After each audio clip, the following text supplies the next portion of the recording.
Leidos. 1 part inspiration, 1 part science, 1 part legacy, and 1 part opportunity. We live in a complex, uncertain world, a world that demands breakthroughs today, like safe and reliable transportation, a robust infrastructure, better health solutions, a safer cyberspace, and an efficient military. Leidos, ready to support your next breakthrough.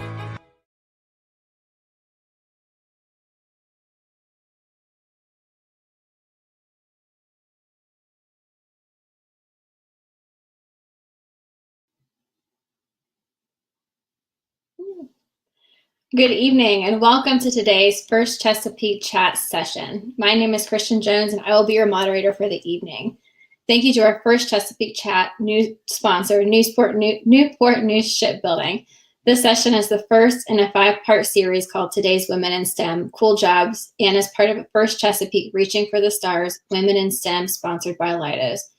Thank you to both Newport News Shipbuilding and Leidos for making this chat possible.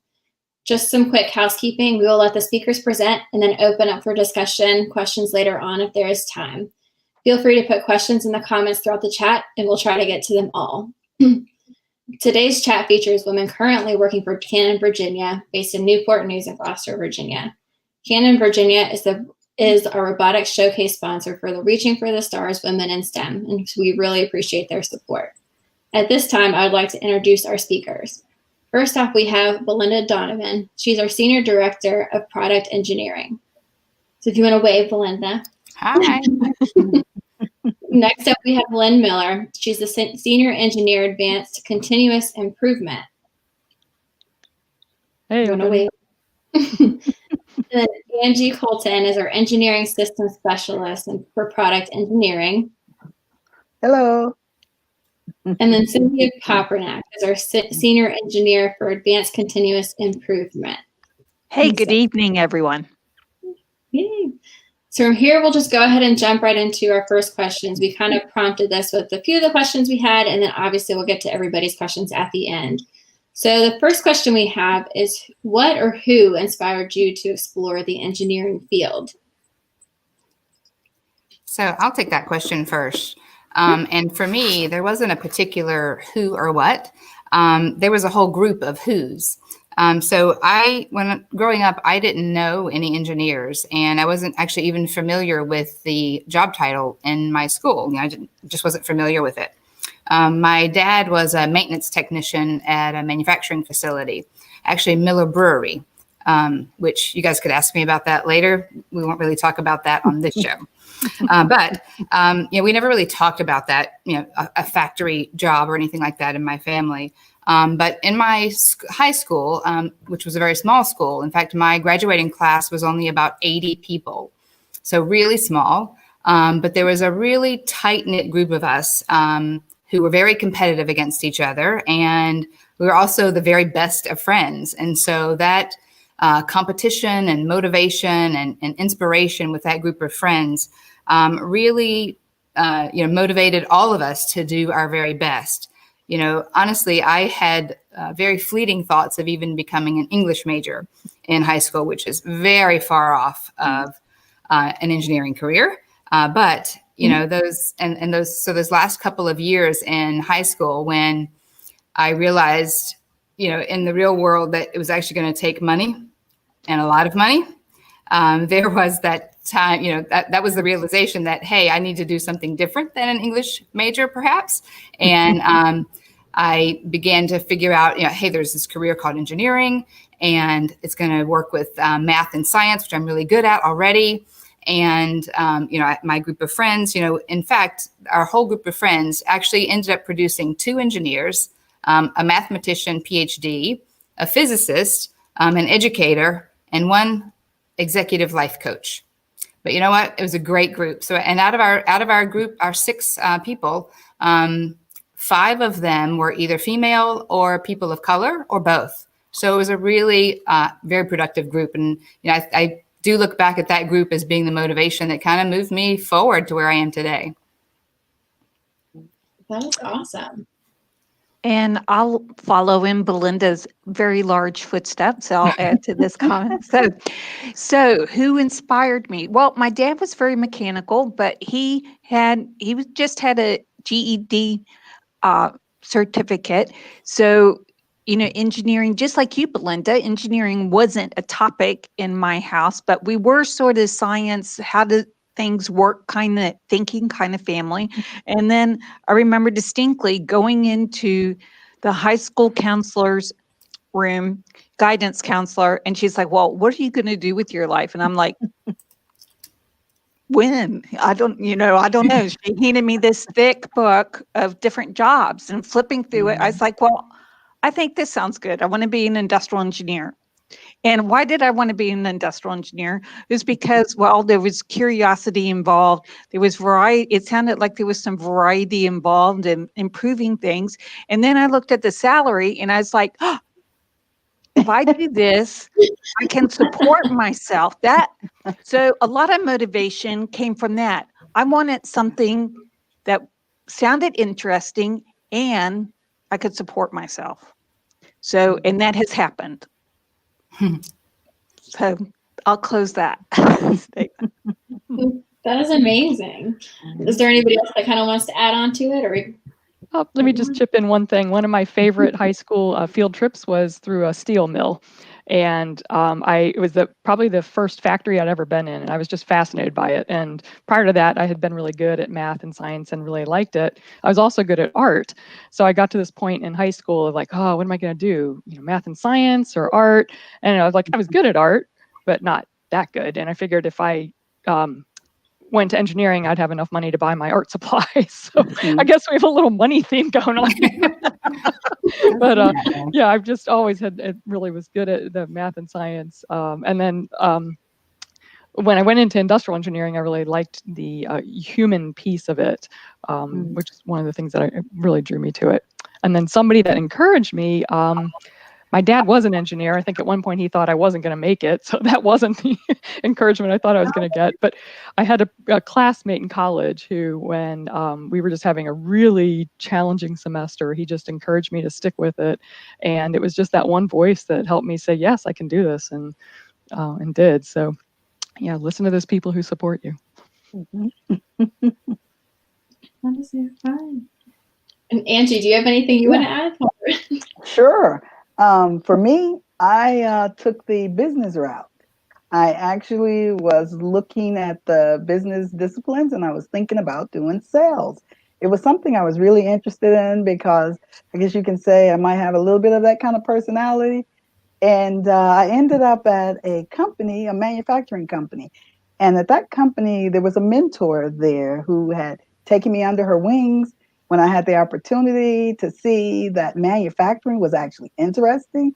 It was exciting, learning how things are made, the quality and all the designs and things you have to put in it when it's being developed, how important that was. And me being a consumer, very important to me to get a good product. So once I learned that end of things, I was actually interested. And then I delved into more of the supplier and you could say the sister company support. I was working in the technical aspects of it. So I got a chance to do some sales, and it's selling quality products after all. That is awesome. Yeah. I love so many diverse backgrounds and just so many different avenues and ways to get into the engineering field I just have never even thought of. So obviously the engineering field comes with a lot of challenges. So have you ever experienced any unconscious or conscious bias in your career? I'll take that one. Okay.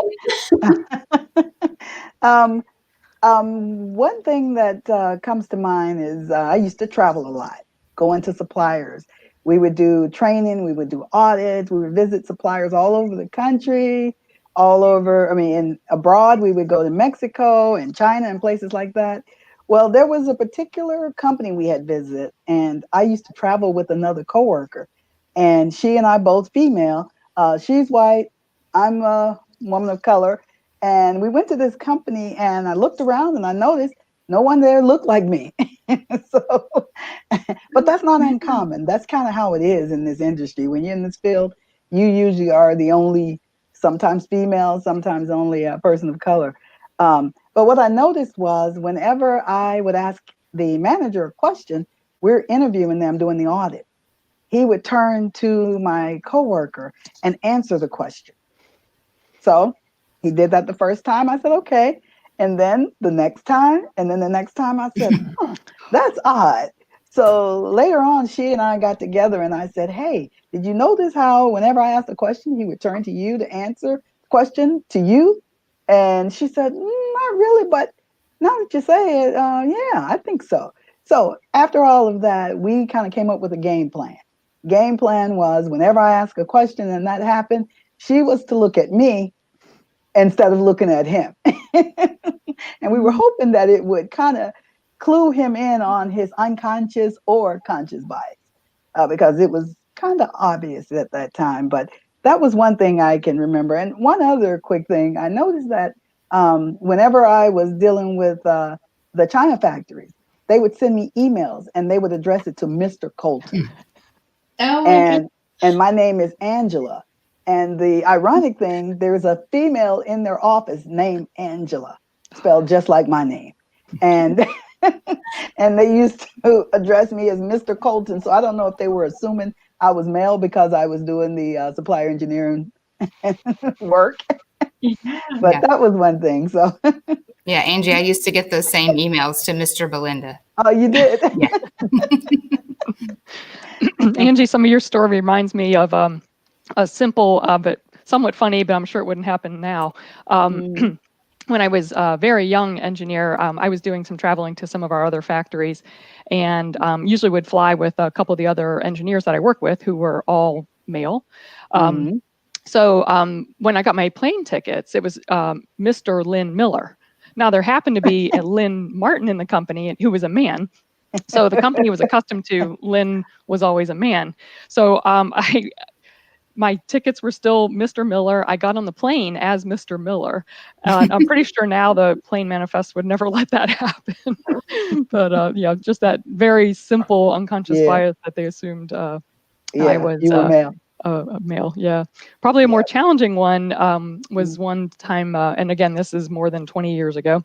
A manager at one point told me that I had been basically discriminated, or there was bias against me in terms of being underpaid as a female technical person. And it really, I really struggle with that, because it's like, well, yeah, I mean, even, and it still is, you look at numbers, how much money people make, men versus women, there's a disparity. I think it's getting better than it was, but, like, what do you do with it? So I remembered as a young engineer, like, well, I could be angry about it because it wasn't just. I could fight the company, but I liked the work I was doing and I liked the people I was working with. I don't think they did it to be purposefully evil. It was really their unconscious bias and the culture. So I made a decision not to fight it and to battle it, but to just be the best person that I could be. Work well with the people I worked with as best as I could, and contribute, and just be respectful with people. So I think things are changing for the better, for sure. There's still a lot to be done, but definitely getting better. It's amazing. So kudos to both of you. And then I don't know if anybody else wants to contribute as well, by all means. So yeah, it's okay. I think we've all had similar experiences. Yeah. All right. So in that case, I'm going to go ahead and go to a little bit positive of a note. What advice would you give to your younger self about becoming an engineer? I know this is kind of an oddball question, so just wanted to open that up to see if you had any advice that you would want to give yourself, or even future engineers. Go the heck for it. Keep going. Yes. Yeah. And talk to as many people as you can. Broaden your circle. Get to know more people. So why not do it? There you go. Ask for help when you need it. Something. Yes, definitely. Definitely. As engineers, you are trained to ponder, you're trained to think, you're constantly in situations where you don't know the answer, and you have to be comfortable with that. That is okay, because you are striving to find the answer or the best solution at the time. So be comfortable with being a little bit uncomfortable and accept that, because I think especially maybe females are more harder, more expect more perfection at times, and you need to just stay the course, continue to think, continue to process, and accept a little bit of being not knowing everything. Mm-hmm. Good advice. I think that's good advice. So the next one we have, can you share some events in your career that have helped validate your decision to become an engineer? Or what is your favorite part about being an engineer?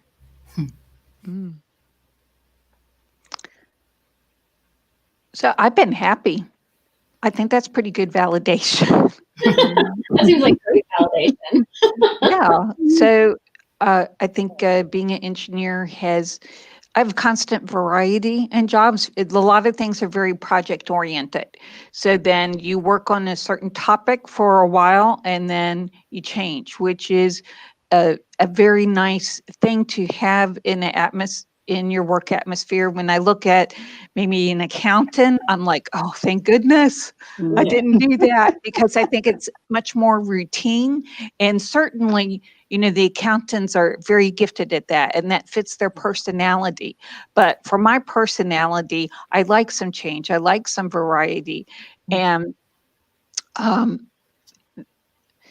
putting that together and, still being happy and making a decent salary so I can take a vacation at times, that's validation to me. Mm-hmm. Yeah, I think, engineers are natural problem solvers. And so whether we are solving them in our job on a day-to-day basis, right, we're constantly bombarded with problems, and solving those gives us satisfaction. Solving them at home gives us satisfaction. So whether it's, repairing my child's toy that no longer plays, or fixing the circuit board in my washer because it's shorted out, all of these things, right? There are things that I can do all the time, work or home, that constantly validate my abilities and my decision to be an engineer. Mm-hmm. I think one of the things that I find validation is kind of like what Cynthia said, is just to be happy with what I'm doing. Work is work, so not every moment of work is going to be like, woohoo! But for the most part, you want to have more days when you say, oh, this is a good day. I feel good about what I did and what I contributed. I think that's definitely a validation. And you get feedback from people. That's another way, either whether it's from your teachers, if you're in school, your coaches, people who see things that are your strengths. Sometimes we don't see that in ourselves, but other people do. So, listen for when people give you that. And one of the things I like about the job that I have with Canon is there's such a variety of activities there. And this is the plant that's in Newport News. And there's just so many different sections of business and different types of business, different groups of people that you're working with. And the department that both Cynthia and I are in, we just have the opportunity to work with a lot of different groups. So I love the variety. Right. Yeah. For me, one of the things that I can say have validated for me, I've really had the opportunity to go places I would never have had I chosen a different path. I've been able to go to places like Mexico, working with the companies over there, and we did a lot of training and a lot of continuous improvement activities with the people there. I mean, in one case, we actually shipped a popcorn machine over, popcorn maker. And as part of our activity, we get on the floor, we pop popcorn, we'd eat snacks.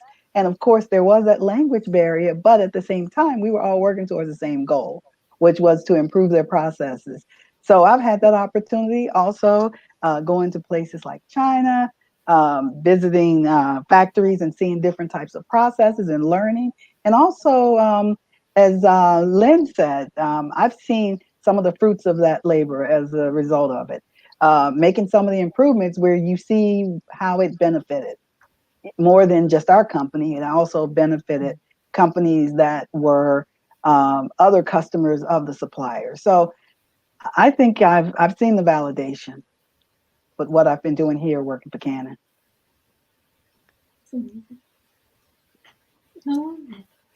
Well, thank y'all. Those were both all wonderful answers. It's definitely very inspiring, that's for sure. We do have a few questions coming in from the audience. I do want to take a few minutes and go through what it actually is like to go to work at Canon, Virginia. I know we have a video from you, so if you don't mind us taking a few seconds to kind of check that out. It's a good idea. Mm-hmm.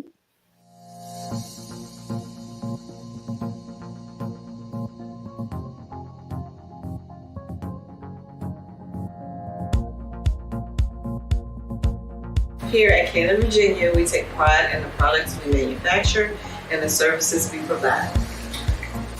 We are located in Newport News, Virginia, and are Canon's only manufacturing, engineering, recycling, and technical support center in the Americas region. CVI produces a variety of products using advanced manufacturing techniques, while also serving as a factory service center, providing expert customer service in the repair and refurbishment of Canon products. Canon Virginia's manufacturing services also extends to injection mold making, medical contract manufacturing services. However, none of this would be possible without our team of dedicated members. During Manufacturing Day, we want to recognize the hard work and commitment of our workforce. Thank you.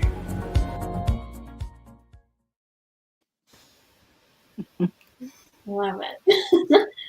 So we do have a few questions coming in, and one of them was, can you actually explain what each of you do at Canon, Virginia? And then what it's like to actually do your job on a daily basis? So I'll jump in and start. I'm normally starting with checking some email, looking at my plans for the day, kind of structuring what my day is going to look like, what meetings I might have on the calendar, and if I have to do preparation for them. Today, I was working with Cynthia on a project that she's been leading, and I'm going to fill in a little bit for her next week. And this was some of the stuff that I do like. There's some areas that we're moving some equipment and from one section of the building to another, and working out with people, what needs to move, what can stay, where we're going to go. And so we're using AutoCAD drawings, trying to work out what arrangement's going to work best for people, then showing that to them, talking with them. Hey, there's things that we're not thinking of, or what else is in your job or your day that we need to consider. So that some of that stuff is really, it's the people interaction is very good. It's usually a number of different people from different areas that need to be included. So there's a lot of coordination and communication on that sort of thing. So just kind of one example.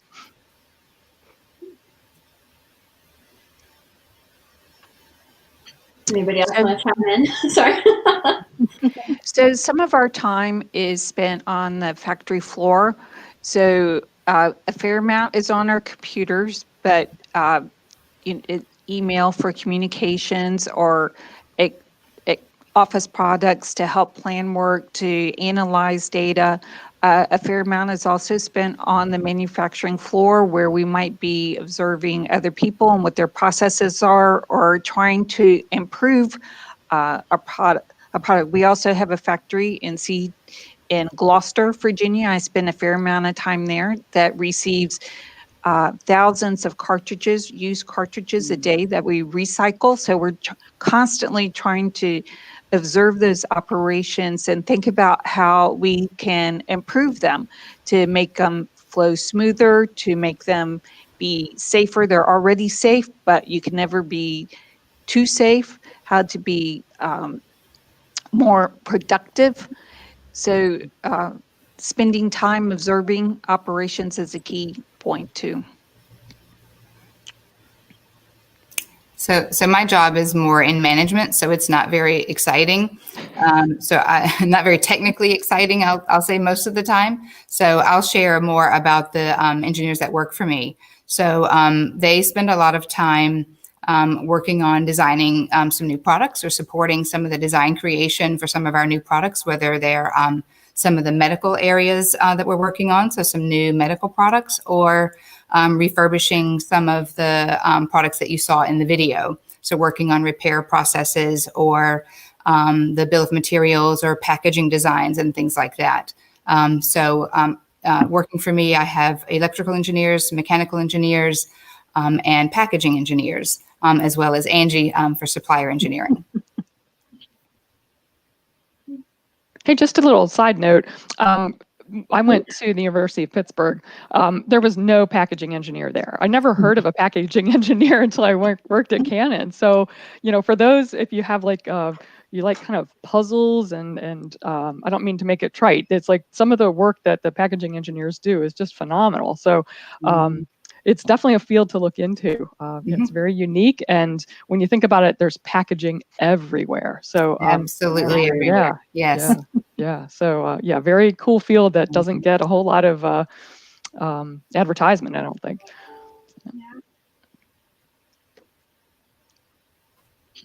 Well, awesome. One question is kind of a thought-provoking one, is what changes have you seen in the workplace for women engineers in your career? Or what changes would you like to see?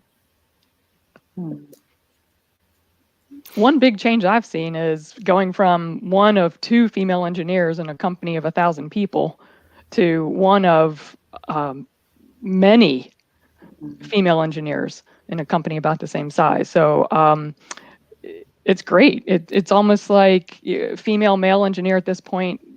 It doesn't really matter. We both, it's a great opportunity, and there's lots of female engineers. It's been a huge improvement. Yeah, and I think the more female engineers that we add at Canon, Virginia, the more comfortable and easy it will become. I mean, certainly, our younger engineers, I will say, recent graduates, they are a little more accustomed to a few more female students in their classes than maybe perhaps some of us were. But the numbers have not significantly grown, but they have grown at least a little bit. But we are certainly at Canon, Virginia, we are making efforts to increase our not only women engineers, but also people of color. And so that diversity of thought is very, very important. So for every brainstorming and for every product team and every launch team, to have a group of people with a different thought process and a different, just different ideas makes so much better result. And so it's really, really important that we do bring that diversity of thought. Certainly, gender is part of that. Race is part of that. Age is part of that. Experience is part of that. But it's really important to have that diversity of thought.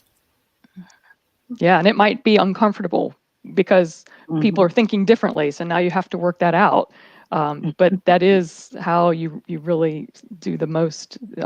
You can succeed as a group the most, is to have that environment. Yeah. You come up with the best ideas and the best product, and you've thought about the most scenarios. Yes. Yes. Yeah. It can be hard work. Giving everybody the chance to speak is an important piece of that too. Yeah. And keeping an open mind. Yeah. That's a great one too. I know we only have a few more minutes left, so I want to kind of wrap it up with our last question. It's kind of a fun one. Is what do engineers do in their spare time? Take their kids to soccer. Karaoke. Drink wine. Yeah. Drink wine. Drink wine. That's a good one. Build Legos. Oh, all the Legos. Yep. Actually, I showed this. So my children do First Robotics Lego League. So there you go. I love it. Cool. First Lego League all the way. Yep. Well, awesome. Thank you guys so much. I really appreciate it. I would like to thank all of you today, all Belinda, Lynn, Angie, and Cynthia for being with us. As a quick reminder to everybody watching, we do have the 2020-2021 Women in STEM Scholarship sponsored by Dominion Energy open for applications currently. The scholarship is open to First Chesapeake District, DC, Maryland, and Virginia, female, junior, and senior FTC, FRC team members for the season. The application deadline is going to be November 15th. And you can find all the information on the homepage of our website. Just scroll all the way down. And if you have any questions about it, just feel free to contact us. And again, thank you all so much for taking the time out of your evenings and busy schedule to come and talk with us today. We really appreciate it. Well, thanks for having us, Thank Kristen. you. And Thank thanks to you. everybody Thank who you. joined. We really appreciate your being there. Yes. Good luck Great to all group. listeners. Yes. And if you qualify, apply for that scholarship. Go Yes, for please it. do. Yeah. Free money. Yeah, nice. All Awesome. right. Well, thank Well, you. Thanks. Thanks, Bye. everybody. Thank you. Bye-bye. Bye. Bye.